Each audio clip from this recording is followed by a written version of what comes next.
and welcome to this week's episode of Wanderlust Wednesdays. My name is Joost Ouendag. I'm freshly back from the Viking Octantis maiden voyage to Antarctica, and today I will be talking about the Elegant Elbe itinerary, one of my favorites. It really is one of my favorites, and we'll start as always with a short video. This 10-day itinerary displays the wonders of former East Germany and Prague, jewel of the Czech Republic. Begin your trip with an overnight hotel stay in historic Berlin, with free time to see the Reichstag Parliament building, Brandenburg Gate, Checkpoint Charlie, and Berlin Wall. Among the highlights of your cruise are Wittenberg, birthplace of Martin Luther and the Protestant Reformation, Meissen, the famed city of porcelain, and Dresden with its beautiful Baroque palaces. But this cruise along the Elbe River offers more than just man-made beauty. You'll visit the sandstone mountains called Saxon Switzerland, and then leave your ship for a final overnight in enchanting Prague, where you can explore up close and in detail. Okay, so that was a start. The Elegant Elbe is an itinerary that almost entirely takes place in Germany. The Elbe has its origins actually in Poland, and then it flows a little bit through the Czech Republic and ends up just north of Hamburg in the North Sea. And we actually travel on a relatively short part of that itinerary between the cities of Wittenberg and Saxon Switzerland, and that's not it's the city of Bad Schandau, but it's a relatively short part of the river, but it is a very windy river where you are, and that makes it a perfect little river to cruise on. I think mile for mile, it's one of my it really is one of my favorite rivers. It has a lot to see, even if you just stay on the ship and let the landscape pass by. Let's start with the first 2 days that you spend in Berlin. Day 1 and 2 are in Germany's capital. Then day 3 and 4 are used to travel to the ship, because in Berlin you're staying in a hotel. Days 3 and 4 are used to travel to the ship in Wittenberg, and then that day 4 is actually you're now on the ship and you start with your voyage along the river. You then travel to Meissen, on to Dresden, the capital of Saxony, and then into Saxon Switzerland, that city of Bad Schandau, before you disembark and then spend the final 2 days of the journey in Prague in a hotel. And we will now look at a map, and that gives you a bit of an overview of just about where we are. And again, here you can see that from Potsdam to Wittenberg seems quite a distance, but keep in mind that you're doing that by coach, and you just travel a little faster by coach. So it's a convenient little day ride from Berlin to Wittenberg with a stop in Potsdam. Then a question that's always asked at the beginning of a presentation like this is, when's the best time to travel? And I think there are 3 things that are worth remembering. One is any time of year here is a good time of year. Europe has a temperate climate. There's no such thing as an incredibly cold season or an incredibly hot season. Summers do get a little bit warmer, a little dry. On the Elbe, that means that your best time is probably from about end of April to June. And then if you're a little sensitive to the heat, I would maybe skip mid-July to mid-August and then travel again. And then, of course, the third, if you will, the third season that is really interesting is when you can travel during the Christmas markets. Really quickly, that is really just 4 weeks before Christmas. But it is a time of year when these cities transform and where the entire experience becomes something very, very different. But I'll talk a little bit about that towards the end of the presentation. So that's about when to travel. And then let me talk a little bit about how to travel, about the Viking way to travel. Our excursions generally offer what is iconic, what is expected. You will see the Zwinger Palace, you will see the Martin Luther House in Berlin, you will see the Reichstag, but we also try to take you a little bit beyond the things that you find in travel guides and travel books. We hook you up as much as we can with our own special relationships and open doors that remain closed for others. We'll get to that when we speak a little bit about the Lobkowicz Palace in Prague. We try to give you a flavor of local life. That means we want you to drink the beer that the Germans along the Elbe drink. We want you maybe to have a glass of wine, as there is a wine region, a tiny little wine region, but it's still there right on the banks of the Elbe. We try to introduce you to what locals like to do, what locals think, what locals feel, what locals eat. And finally, we try to give you an idea of how people make their money in these places. We always thought that was a really interesting part of travel. Everyone does it. Everyone has a job. Everyone has a working day. And these working days are part of the excursions that we call Working World. We try to introduce you to the industries that are important for the region. And we have two perfect examples of this in this particular itinerary when it comes to Working World, but we'll get there in a minute. So let's just get started. But before we do get started, let me just one more, and I sometimes forget about this. This is why I'm making a bit of a false start. But let's talk a little bit about the pre-extensions. You can add a few nights before or a few nights after you travel with us, and that helps, first of all, to conquer jet lag a little bit. It also just gives you a little bit more time in some of the most spectacular cities in Europe. And we'll talk about the pre-extensions before I delve into the river voyage, and then about the post-extensions after. So we decided to go with the itinerary this time from Berlin to Prague. You can obviously also book it in the opposite direction. But if you were to start in Berlin, the easiest thing to do is to just add 2 nights in Berlin itself. And these are very simple setups. We get a hotel for you that is centrally located. We get you the services of a Viking host, and that is a person who will help you make the most of your time. But by and large, you are the master of your own time with assistance, rather than us taking you by the hand. That is what we do during the voyage. On the extension, in this case, you're free to do as you please. You can also do the exact same thing and add a city in Germany, and in this case, that would be Hamburg. Hamburg is a port city. It's still on the Elbe, so there is definitely a very strong relationship to your river voyage, but it's quite a bit further downriver. Hamburg is the largest port in Germany. It's a seaport.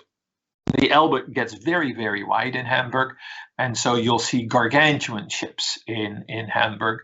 The port city itself, with all the warehouses, has become a UNESCO World Heritage Site because it's centuries old, but it's also one of the best preserved examples of these old port cities that emerged in the Hansa years already, so in the late Middle Ages.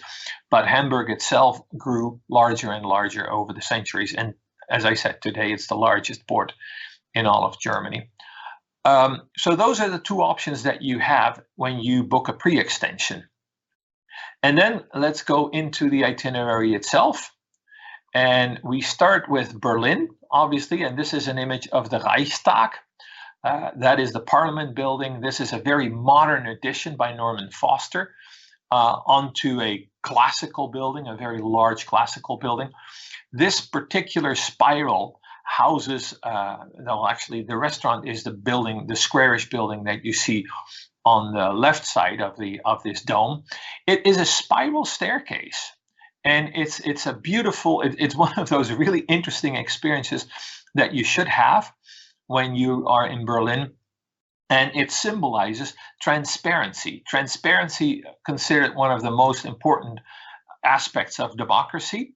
And that is why it's put on top of the building. You can look inside of the chamber, inside into the German chambers. to get a sense of this transparency. Aside from that, you also have a splendid overview of all of Berlin. Then the next slide shows you the Gendarmenmarkt. This is one of the main squares in Berlin, and quite often you will find that your overnight is, if not right on the square, we use a hotel that is right on the square, or it's in this general neighborhood. This is what used to be East Berlin, magnificently restored. It was left alone after World War II. It was, in some cases, it was rebuilt a little bit, but quite a few of these buildings really got a very massive makeover after Germany reunified in 1989. And the Gendarmenmarkt is probably the best example of this in Berlin. In Berlin, you also have an option. We show you, obviously, as I mentioned, the iconic and the expected. So we take you on a city tour where you get to see Checkpoint Charlie and what is left of the Berlin Wall, and the Gedächtniskirche, this church that is very iconic for Berlin, a church that was left in ruins after World War II as a memorial to what happened. But obviously, we also want you to eat what the Berliners eat. And this is a really good example. There's a brewery that sits kind of on the outskirts of the old city, where we take you, and they do what every brewer in Germany does. They brew beer as they have been doing for 500 years. In Germany, there is something called the Reinheitsgebot. And it's basically the law that determines what you can put into beer. And in order to classify for this Reinheitsgebot, you can only put natural ingredients into the beer. It's one of the oldest laws about what you can and cannot do with food. And in Germany, even good God-fearing people will say it's the Bible in one hand and the Reinheitsgebot in the other hand, because it is that fundamental to German culture, if you will. Then, of course, this is an iconic bridge that you might recognize. This is something that you will see on the city tour. This is the Oberbaumbrücke. And if you're a fan of spy movies, go back to the very first Jason Bourne movie that spends its first 45 minutes or so in Berlin. And this bridge figures quite prominently. The Spree River runs through Berlin, and that means that the city has bridges galore. Just outside of Berlin is another very famous bridge. Again, it's on the outskirts. It's the Bridge of Spies, that sits right on an arm of the Spree River that in the years of the Cold War was the border between East Germany and West Germany. And on that bridge, every once in a while, the last time in 1986, they had these very dramatic spy exchanges. And then from Berlin, and this is on day 3 of your itinerary, you will find yourself in Potsdam. And Potsdam is a city that sits a little to the southwest of Berlin. And this is where the German emperors, and those were the emperors of Hohenzollern. Berlin was the capital of Prussia. Before there was Germany, there was Prussia. And the Prussian kings built a series of castles in and around Potsdam. And this one here, this yellow castle, it's a Rococo castle.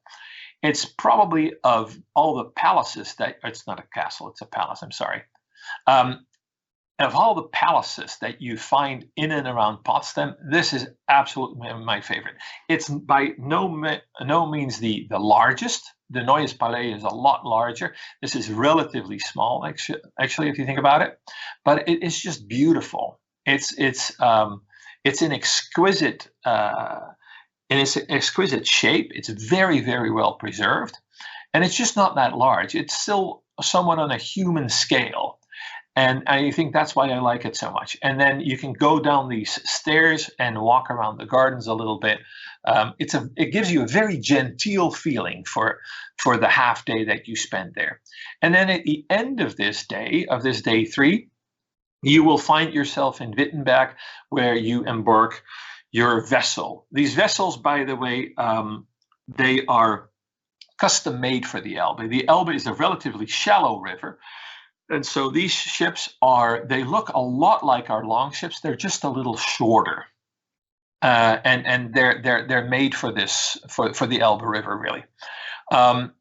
In Wittenberg on the Elbe, this is probably a building, and it's renovated. The old gates are no longer there, but these are the gates, the church gates where Martin Luther in the 16th century nailed his 95 Theses to the doors of the church.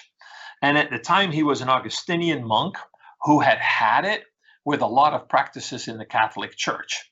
And because he was an ornery man who was not to be quieted and who was not to be toyed with, he became the founder of a new religion with Martin Luther's 95 Theses. Protestantism eventually enveloped all of Europe, caused a lot of strife, caused a lot of wars, but he did become the founder of Protestantism. And in Wittenberg, you can see this church. You can also retrace his steps back to the Luther house. And you can see that this monk actually was not that poor. He was by no means a Franciscan. He was someone who liked to live in a large house with servants, and of course he eventually, as he became the founder of and he just thought he was going to stay in the Catholic Church and just move it in a certain direction. Eventually, he found himself outside of the established Catholic Church, and he got married with Katharina von Bora, who was a very smart woman and who was in religious scholarship really his equal. And their house is really a testimony to the man's life and work. It's one of the most interesting houses in Germany that you could visit. After Wittenberg, the first city that you will encounter is Meissen. And this is the Albrechtsburg in Meissen, with a beautiful little Gothic chapel. And the burg itself and the chapel, they sit on this rock overlooking the town. And with Meissen, we're now in the old kingdom of Saxony. And Saxony in the early 1700s had August der Starke, the strong August, who was a man who loved the arts and who really left his mark in quite a few places in Saxony. Dresden is the next example. What's really interesting here is the story of Johann Friedrich Böttcher. He was an alchemist. And if you remember from grade school when they talked about the Middle Ages, an alchemist was something of a sorcerer. And this was a classic alchemist who said all that he needed were some basic ingredients and he could make gold. And so August the Strong said, that's great. We're going to bring you to my castle. And in my castle, you will be incarcerated until you actually produce gold. So Böttcher sat there and realized that maybe he had overplayed his hand a little bit. So he did a lot of experimenting. And at some stage, he actually developed something that is now, at least in Meissen, at least as valuable as gold. He was the first person in Europe to recreate the Chinese process of making porcelain. So Meissen became, with this incarcerated alchemist, the center of European porcelain. And that is still the case today. If you had a chance this past Monday, you may have seen our program on the porcelain manufacture. It's a place we visit as part of the Working World excursions with our guests in Meissen, and it is one of the best ways of being introduced to this working world. You will see someone like this lady who sits there and carefully and painstakingly and patiently paints by hand these pieces. And it's really, I think, of all the factories I visited, and it is a working factory, make no mistake about it, but it's so incredibly well done. You move around in this factory, and then you have this kind of this showroom with, there are theater seats, but this is not a stage production that is put on. What this lady has in her hand will eventually find its way into a store. So it's it's very real, but it's very, very well presented. Here you have another aerial view of the castle, and then next after Meissen, you will find yourself in Dresden. And Dresden, as you may know, was terribly bombed towards the end of World War II. The old city, though, was rebuilt very painstakingly, very carefully, and a lot of the buildings now look the way they did during the reign of August the Strong. And here you look at the main church in Dresden. You will later see some other examples of the magnificent architecture in this city. One of the things we do there is another visit to a factory that is just, again, exquisitely done. There's a porcelain manufactur, and manufactur, that's, it's the German word for manufacturing. A manufactur is really a factory. And in Dresden, you have the glass manufactur, the Gläserne Manufaktur, and this is where they produce Volkswagens. And when it comes to car building and seeing how cars are built, Volkswagen has really pioneered how that can be done. So they have the state-of-the-art factory in Dresden. And from the get-go, the whole idea was that this was going to be an industrial process that people could observe. And so you can go into this factory because it's entirely made out of glass. And in 19 steps, in 19 stages, these cars are put together. And you can observe all that. And it's quite spectacular. There's nothing like it, really. It's very, very clean. You don't hear a lot of noise. That's all taken into account to make sure that the experience is, while authentic, still very easy and especially easy on the ears. And that's one of the optionals we offer in Dresden. This is another image of Dresden where you see the inside of the Zwinger Palace. And here you can see a beautiful Baroque garden. The Zwinger Palace itself, which is this small little pavilion, which is just incredibly carved. You see that here in the image, and it is on the left-hand side, kind of in the middle of the left-hand side. It's a very squat, square little pavilion beyond those fountains. And that is, again, it's just this, it gives you this sense of an exquisite wedding cake. And in this complex, there are a number of things that are very much worthwhile seeing. In the Zwinger, you have the Green Vault, which houses a collection of jewelry and very small, fine art that August the Strong collected.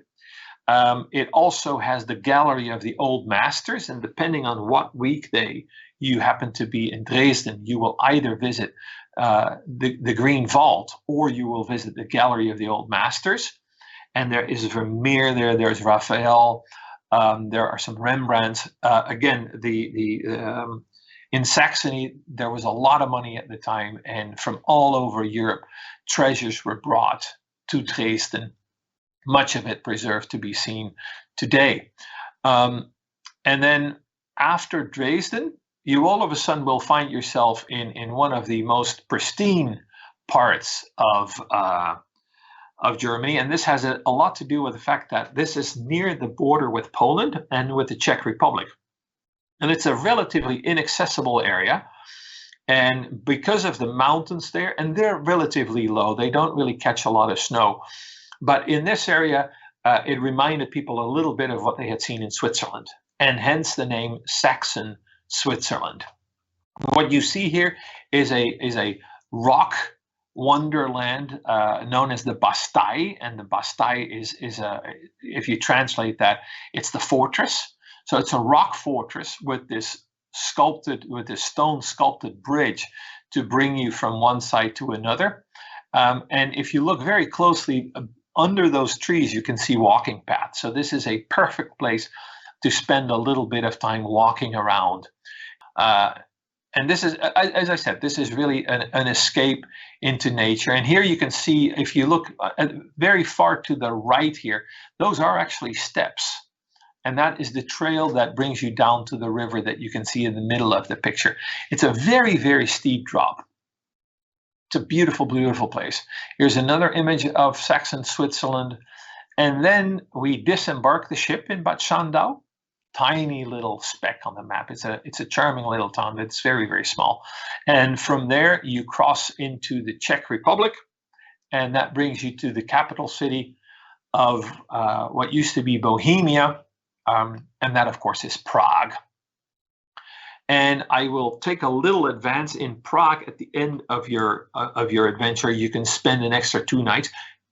Just do that, because Prague is a city that's worth a few extra nights. It really is. It was one of the great centers of Europe. It has architecture that goes back to the Romanesque period. It had one of its heydays was really during the Gothic period. So Prague has some beautiful Gothic churches. Baroque was another period. Then, so the Gothic period ends kind of, I would say, in the 16th century, early 16th century. Then it's over. You're already into the Renaissance in most parts of the world. And there are some beautiful Renaissance buildings in Prague, and then there are beautiful Baroque churches. And there's also an awful lot of Art Nouveau around the turn of the 19th to the 20th century. Prague lived through another economic heyday, and a lot of ostentatious buildings back then were built in the style that was new at the time, the new style, the Art Nouveau. So Prague is really, for architectural lovers, it's just an incredible city. But we have a little video, James, if I'm not mistaken, and we should probably do that right now. This is a perfect spot to insert that little video. Prague, the city of 1,000 spires. If you have a little extra time in Prague, there are a few things you really should try to experience. The top of my list is Lobkowicz Palace, one of the finest curated museums I've ever visited, and home to the original music score of Beethoven's Fifth Symphony. The old New Synagogue in the Jewish Quarter is another good choice. Built in 1270, it's the oldest working synagogue in Europe. Just next door is the centuries-old Jewish cemetery. It's visually fascinating and a deeply moving experience. And if you can find the grave of Rabbi Lowe, you can even leave a wish. In the heart of the old town, at the edge of the square, is the stunning astronomical clock, which dates back to 1410 and is loved for its many moving statues. And nearby, the mini pivovar microbrewery hand makes every batch, just as they did on the same site in the 15th century. And I can't imagine a better way to enjoy Prague than a stroll along the world's most romantic bridge. Prague is an unbelievably beautiful city, an absolute fairy tale. Experience it for yourself with a Viking Explore More package. It's a great way to beat jet lag or unwind after your memorable cruise and get a little insight into the local life. You'll enjoy a comfortable hotel in a location near the sites, complete with your own Viking host in the lobby, ready to assist and give you any recommendations you may need during your time in Prague. Witajte! Welcome to Viking's Real Prague. We can't wait to share it with you and hope to see you soon.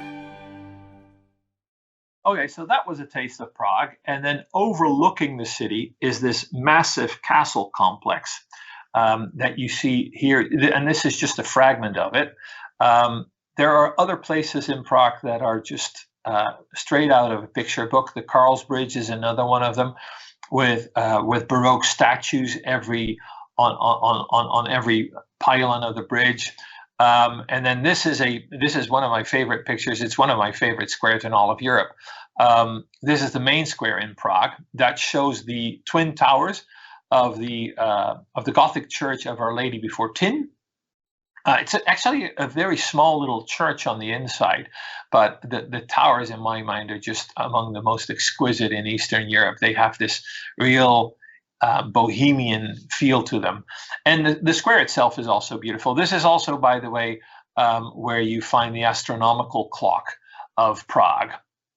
And then before I talk about the post extensions, I mentioned that when we talk about privileged access, that is quite often an experience that we're able to offer because we have relationships all over Europe with people who open their doors for us in a way that is not granted to just routine travelers or people that travel independently. We happen to be, our Hagen family is friends with the Lobkowicz family of the Lobkowicz Palace. But it's better to have that Lobkowicz Palace explained a little bit in this next video. Prague is spectacular, and there's much to see and do in this historic city. A favourite place, and in my opinion, one of the world's best curated museum experiences, is the Lobkowicz Palace in the Prague Castle grounds.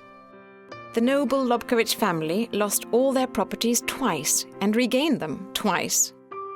First to the Nazis during World War II, and second to the Communists in 1948. Their story is fascinating, and our experience in the Lobkowicz Palace takes you on an intriguing journey of this important family. Powerful moments that actually, at one stage, made me cry. The first Prince Lobkowicz called the palace home in 1568, and through the passing centuries it grew into a centre of influence and power, with the family a rare source of continuity in Bohemia. But in 1939 the world changed. Maximilian Lobkowicz was forced to flee the family home of nearly 400 years on just a moment's notice. My grandmother was on a train. She overheard some German soldiers talking about the big event that was going to be happening, the takeover in Czechoslovakia, wired my grandfather, and he was able to get out with my dad the night before the Nazis invaded the country. Maximilian returned to his beloved palace in 1945. But when communism swept the country just 3 years later, he had to escape again, leaving with just his hat and his coat, never to return. As a result of the restitution laws, in the 1990s, Lobkowicz Palace and 9 other estates belonging to the family were finally returned after over 40 years. With significant restoration, the palace is immaculate once more, and the family have chosen to share with us one of Europe's greatest private collections of art, treasures that span nearly 5 centuries. A lot of these things have been hidden for so long. We came across many of these things lying in depositories in damp conditions or not having been up on walls for a long time. So it's wonderful seeing them come back to life. It's such a pleasure to see things restored. With inside access to the Lobkowicz family, Viking offers a privileged experience here. Every room, every display speaks to the family's fascinating royal past. This is the Lobkowicz coat of arms. So your coat of arms always has to be presented with the crown? That was And extremely the crown important. means That meant we could marry the kings and queens, and that we were all born princes of the Holy Roman Empire. Though titles were abolished long ago, the crest remains an important part of the family heritage, and it's still worn today on a signet ring on the left or the right little finger. Strolling amid one of the largest private art collections in Europe is a real treat, providing an insider's view of life in Bohemia, along with a diverse collection of rarely shown masterpieces, including 2 significant canalettos and Bruegel the Elder's haymaking, one of the pinnacles of European landscape painting. This little guy here, can you see him there? It's a whole painting, actually, in and of itself. If you put a little frame around it, it looks like, doesn't it? Yes, absolutely. Isn't that wonderful? But one of the most unexpected exhibits included this. Yes, Beethoven's Fifth Symphony. This remarkable music is dedicated to the Lobkowicz family, Beethoven's faithful benefactor. Had it not been for the Lobkowicz family, some of the best-known pieces of classical music would not exist today. If you look here, you'll see he's writing and scribbling and making everything there. There are also handwritten manuscripts from Mozart and Haydn, along with instruments played by some of the world's greatest musicians. Enjoy these priceless artifacts, followed by a private concert in the Baroque Concert Hall. The history of music in our family is really about their patronage of music. It reached its apex with the 7th Prince Lobkowicz. That particular Lobkowicz spent, I would say, a good part of the family fortune on music, but he enjoyed it, and I think we're all better for that. Lobkowicz Palace is one of the most significant cultural sites in the Czech Republic, with many items that can be seen nowhere else in the world. After enjoying the compelling story of this royal family, pause to savour an elegant lunch in the Lobkowicz family's original living quarters. Let Prince William guide you through the authentic, continuing story of his Bohemian family navigating their way through the centuries. I look forward to welcoming you to glorious Prague and to our family's palaces and princely residences. I'm William Lobkowicz, hosting Viking guests in the heart of Bohemia. Viking river cruises. No one can show you the real, regal Czech Republic like we can. Okay, and then what we have left are the extensions. Like I mentioned, you could spend an extra 2 nights in Prague. Let's assume that you've already been to Prague, maybe on one of our previous itineraries. You could also spend an extra 5 nights and travel through the Czech Republic from Bohemia to Moravia and then on to Poland, and spend some time in Krakow and in Warsaw. Krakow itself, the old city, is just beautiful. Warsaw is just a very interesting city with a lot of history, completely destroyed during World War II and painstakingly rebuilt. And you'll have an opportunity to visit the former concentration camps of Auschwitz and Auschwitz-Birkenau. And those are also very, very interesting places.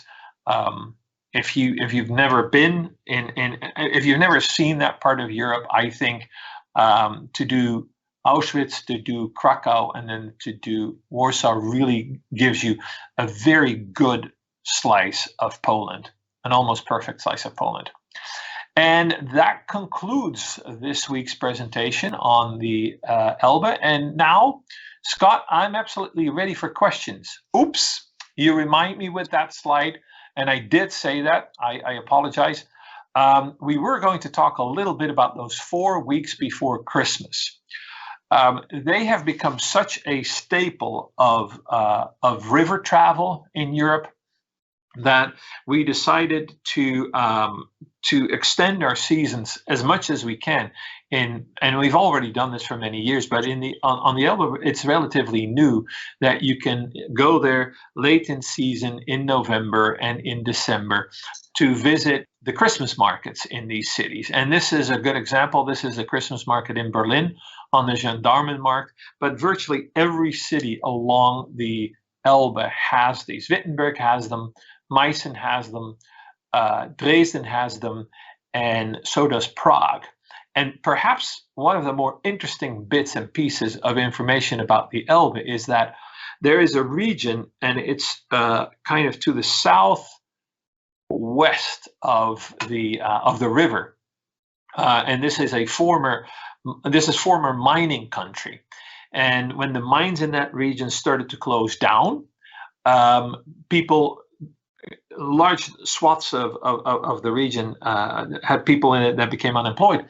And they took to working with their hands, making things out of what was easily available, and that was wood. And so it's the Erzgebirge, this region, that really kind of is still one of the most important places in all of Germany and in all of Central Europe, really, when it comes to items for Christmas trees, and nativity scenes are also produced in that area.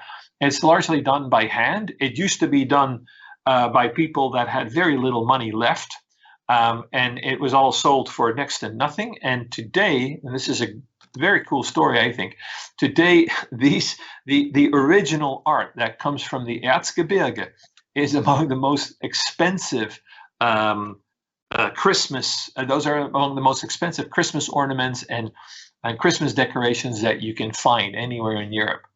And with that, let's have one last little video of what Christmas looks like along the Elbe. Join Viking for 10 delightful days to enjoy time-honored traditions along the legendary Elbe River. Your journey begins in Prague, where you'll have 2 overnights to explore the city of 1,000 spires, including the colourful Christmas market, the stunning astronomical clock, and the city's rich Jewish heritage in the Josefov Quarter. Then you're off to Bad Schandau and the soaring rock formation of the Saxon Switzerland region. Up next, beautiful Dresden, often called Florence on the Elbe. Stroll the grounds of the opulent Swinger Palace. Step into the Semper Opera House and enjoy the Streetzelmarkt, one of the world's oldest Christmas markets. At Meissen, the skyline is dominated by Albrechtsberg Castle and the Gothic Meissen Cathedral. Just below, you'll find more colourful markets and the chance to learn about handmade Meissen-ware porcelain.